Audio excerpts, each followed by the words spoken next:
like a Mobius, Well, yes, and that what where it's on the outside becomes the inside, and what's on the inside becomes the outside, and it keeps doing that. well, like what other numbers are the inverse of themselves? Are there any? Besides one, I'm not sure. I'm not sure. Well, like 1.618. Yeah, I'm not sure. If you have any others, that would be nice to volunteer them. But the point is, And I'm suspecting that there's an infinite number. okay. So numbers are usually of interest to guys with more developed mental capabilities, people who have nothing to do with their minds except, diddle with numbers. But I mean, what value is that? I mean, what value is it really? Just to go into these kinds of unknown realms mathematically, what possible real result could it yield, other than mental abstraction? Right. Well, I think in some ways it might explain the limitation in terms of what's possible. Okay, related to what? Well, related to the way in which you've arrived at the meaning of what it is you're understanding. In other words, it's like, that inherent inexactitude that's present. Well, it's certainly that is the case, but obviously when you can measure something, and it's got a lot to do with measurement, perception of ratios, and differentiation.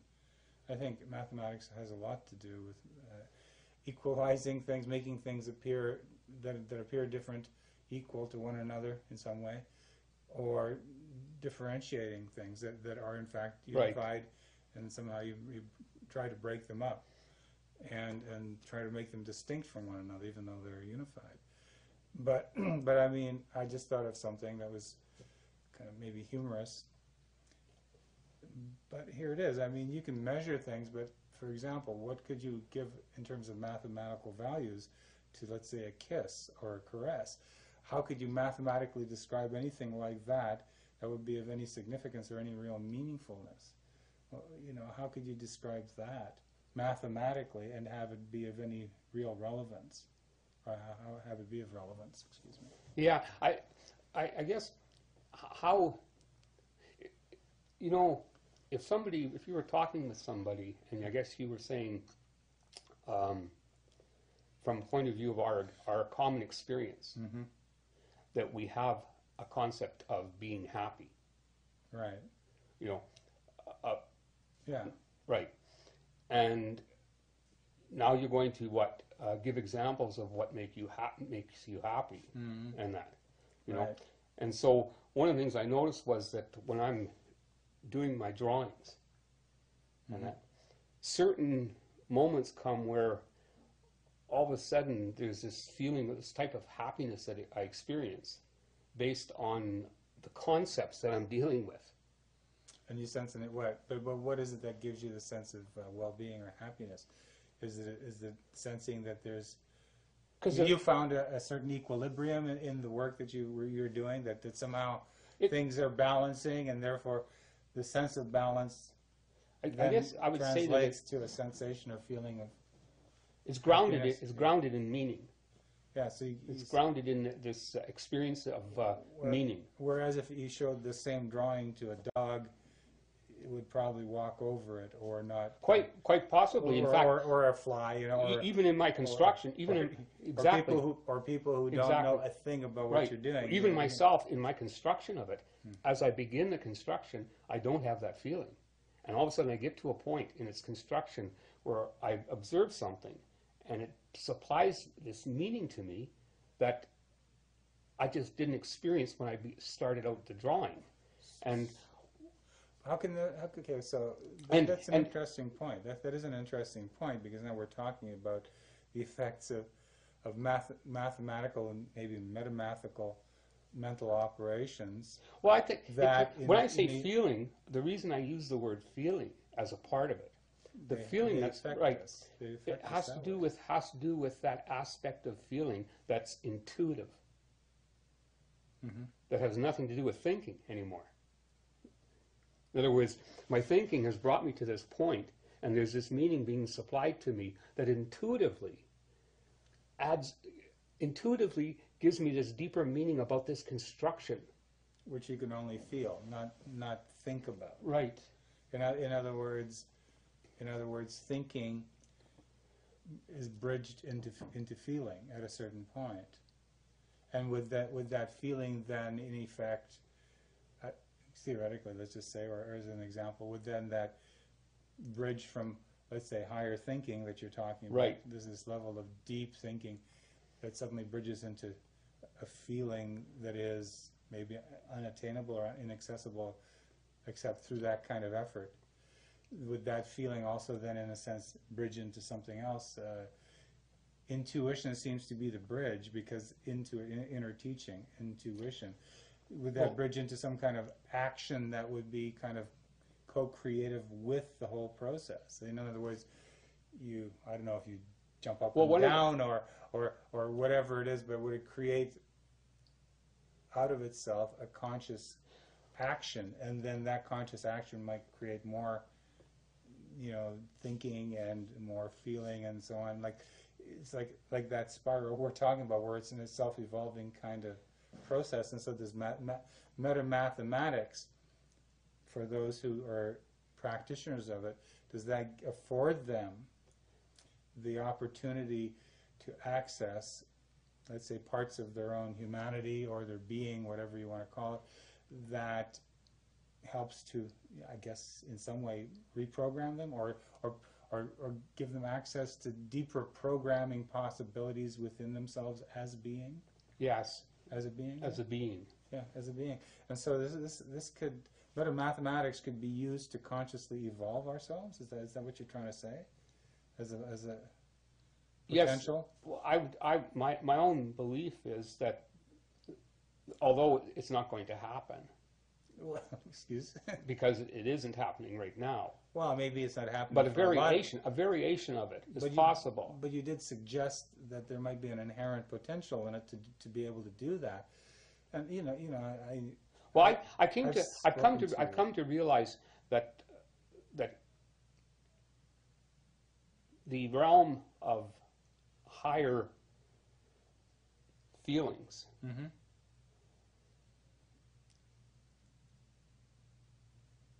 could be centered aren't centered in the feeling center. Maybe higher feeling has got to do with integration of higher thinking, and at that point, higher action. Well, it has to be action, more. I know, action, from my understanding of the axioms of set theory as they apply to the absolute, the absolute concept of sets, that this higher feeling has to lie outside of the feeling center for it to be higher. Well, yeah, or at least... You know what I mean? There's an aspect of feeling that transcends, you see? Or ordinary feeling, There's certain concepts that are just appear when you look at the possibility of this higher feeling, right? Like, in other words, you all of a sudden you transcend the feeling center in asking whether it's possible to have higher feeling. So are you suggesting that if you get into, let's say you're working with mathematics, and however that may be, let's say you're working with the laws of form by G. Spencer Brown. Now that is definitely metamathematics. Yes. Those are, exercises that would be probably not easy even for an Einstein to go all the way through. Right. Well, and so because of that, let's say one is working with that, it's become a discipline.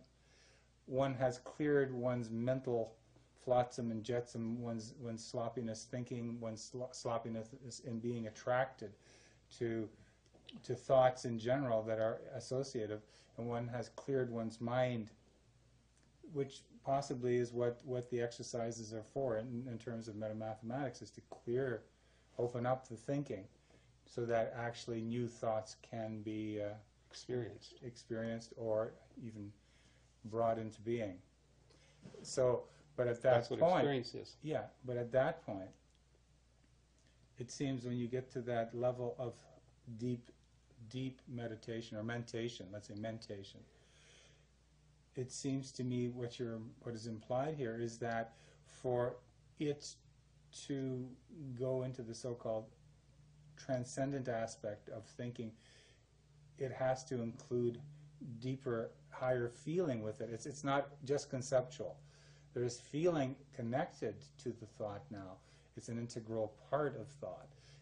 And also, I would think that conscious action, some kind of activity, then also would spontaneously be another balancing factor. And I'm not sure how much further. I mean, would there be then a new sort of identity that arises as a result of the higher thinking, the higher feeling, and the higher acting? Would there be a higher identity that is also spontaneously arising, and suddenly you're not just this personality, but beyond that kind of identity structure altogether, and maybe a much more universal kind of identity is suddenly present. Well, there's an aspect to it of that presence that is transcended, or is there because of the transcending.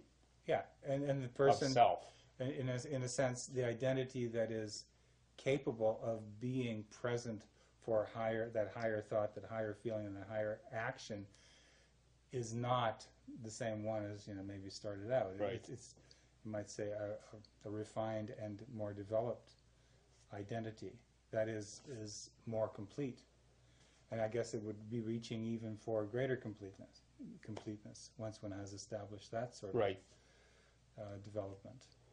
So okay, fine. So there might actually be a real use for metamathematics in terms of conscious development. Would you say that that's a potential in it? Or? Yes. Yes. Yeah. Because you would be looking at aspects to how we think and how we do things in terms of our thought processes, which is really common to everyone. Mm-hmm. It's and it's even in primitive cultures, it's where it all came from. The evolution of the human being and those particular aspects to them. And the most recent, the brain, the higher cortex in primates. Mm-hmm. What about it? Well, we look within man himself, or herself, mankind, yeah, mankind. Mm-hmm. This Humankind. It's a very in a very primitive state. In terms of the potential? In terms of the potential. Mm-hmm. Like if you, one of the things I just recently discovered was the description of brain cells in terms of the neurons and the dendrites. And the brain, when it's viewed as an organ composed of cells, and when they look at those cells, and the particular cells of the brain have a certain geometry to them. Particular areas of the brain, the cells have a common geometry. Okay. And you can actually, I know this is new this is a very new concept because I've only just considered it or conceived of it. I know it's never been really conceived of before. In other words, I've never come across it, at least. It sounds logical. I don't know. Logical. It would seem, except that there would be geometrical properties to our brain. And to particular areas of the brain that have particular functions, which is very interesting. So, I mean, would these geometrical properties be described as sort of crystalline in certain ways? Because crystals are three-dimensional, right, or whatever.